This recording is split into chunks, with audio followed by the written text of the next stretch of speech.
Brought to you by Sharda University. Where the software engineer meets the gifted content writer.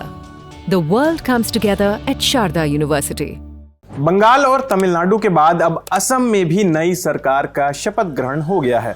12 मई को हिमंता बिस्वा शर्मा ने दूसरी बार बतौर असम के मुख्यमंत्री शपथ ली। असम के राज्यपाल लक्ष्मण प्रसाद आचार्य ने गुवाहाटी के वेटनरी ग्राउंड में हिमंता बिस्वा शर्मा को शपथ दिलाई और इसी के साथ वो असम में लगातार 2 बार मुख्यमंत्री बनने वाले पहले गैर कांग्रेसी नेता बन गए हैं और उन्होंने जालुकबाड़ी सीट से लगातार 6ठी बार चुनाव जीता है। इस चुनाव में उन्हें करीब 74% वोट मिले थे। इस दौरान प्रधानमंत्री नरेंद्र मोदी, गृह मंत्री अमित शाह और रक्षा मंत्री राजनाथ सिंह सहित एनडीए के कई नेता मौजूद रहे। यहां तक कि समारोह में भारत में अमेरिका के राजदूत सर्जियो गौर भी शामिल हुए। बीजेपी की अगुवाई वाले एनडीए की असम में ये लगातार तीसरी जीत है। इस बार के विधानसभा चुनाव में एनडीए को 126 में से 102 सीटें मिली।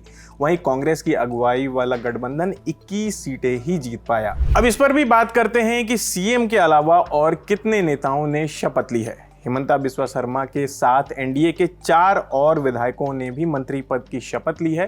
इनमें बीजेपी के 2 विधायकों ने मंत्री पद की शपथ ली। असम गण परिषद और बोडोलैंड पीपल्स फ्रंट से एक विधायक मंत्री बने हैं। अब जरा उनके बारे में भी जान लेते हैं। पहला नाम है बीजेपी की अजंता नियोग का। वो लगातार 5वीं बार गोलाघाट विधानसभा सीट से चुनाव जीती हैं। पिछली सरकार में भी वो मंत्री पद संभाल चुकी हैं। अजंता नियोग असम की पहली महिला वित्त मंत्री भी रह चुकी हैं। बीजेपी से ही दूसरा नाम है रामेश्वर तेली का, जो करीब 1 दशक बाद राज्य की राजनीति में लौटे हैं।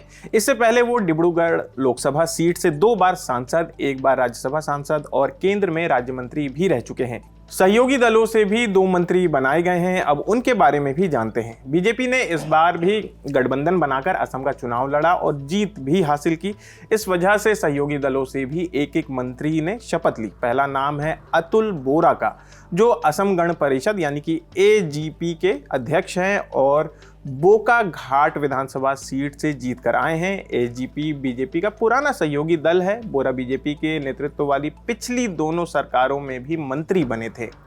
सहयोगी दलों से ही दूसरा नाम है चरण बोरा का, जो बोडोलैंड पीपल्स फ्रंट यानी कि बीपीएफ का प्रतिनिधित्व करते हैं। बोरो लगातार तीसरी बार माजबाट सीट से विधायक बने हैं और साल 2025 में हुए बीजेपी बीपीएफ गठबंधन के बाद उन्हें मंत्री बनाया गया था। इंडिया टुडे की खबर के मुताबिक नई विधानसभा के लिए स्पीकर का नाम भी लगभग तय माना जा रहा है।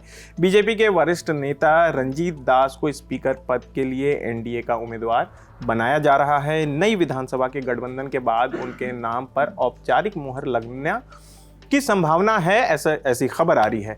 वे भवानीपुर सोरभोग सीट से बीजेपी के विधायक हैं। तो फिलहाल इस खबर में इतना ही। आपकी इस खबर पर क्या राय है हमें कमेंट करके ज़रूर बताएं। इस खबर को लिखा है हमारे साथी नीतीश ने।